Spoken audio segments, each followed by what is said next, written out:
Hi everyone, welcome back to another tutorial and thank you so much for clicking. If you're new here, kindly consider subscribing and also turn on the notification bell so that anytime we have a new tutorial, you'll get notified.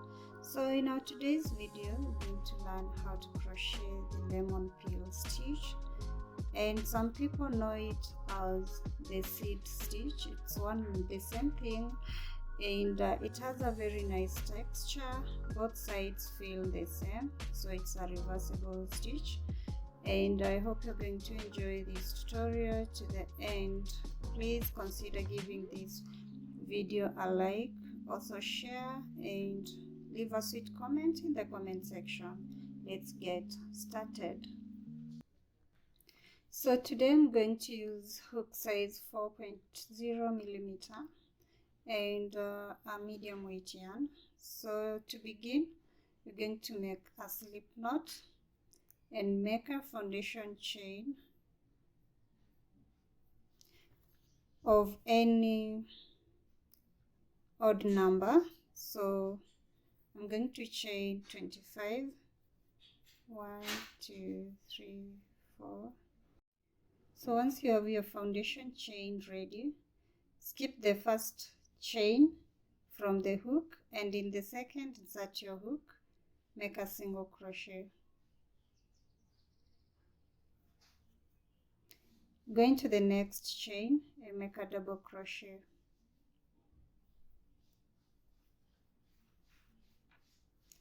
Into the next, a single crochet.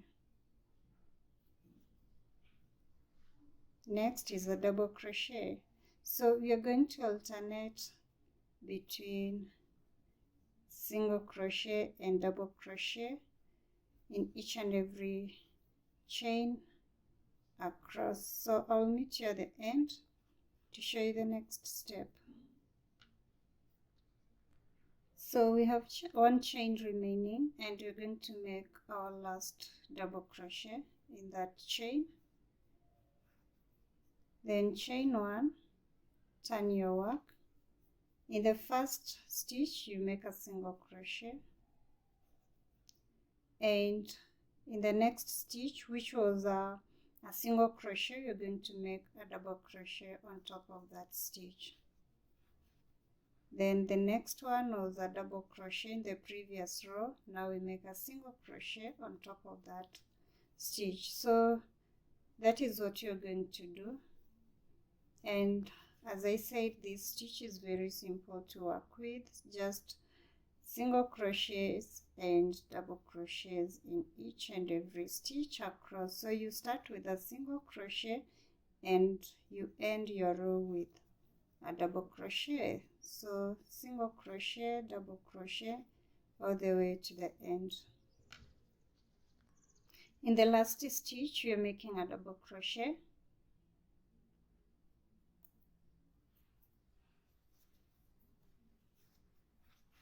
And then you chain 1 and turn. So repeat this pattern until you master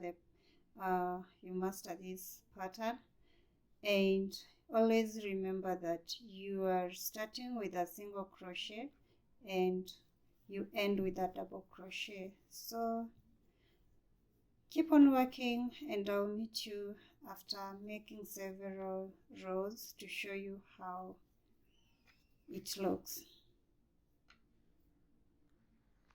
Okay, so this is what we have after several rows of single crochet and double crochets, and I just love how this stitch looks. It has a very nice texture. You can use this stitch to make sweaters, blankets, scarves, yeah, so many projects. So thank you so much for watching. Hope you've enjoyed this tutorial up to this point. Kindly give this video a like, share and leave a comment in the comment section. Your support is appreciated, guys. I don't take it for granted, so keep on supporting and I'll see you in the next one. Bye bye.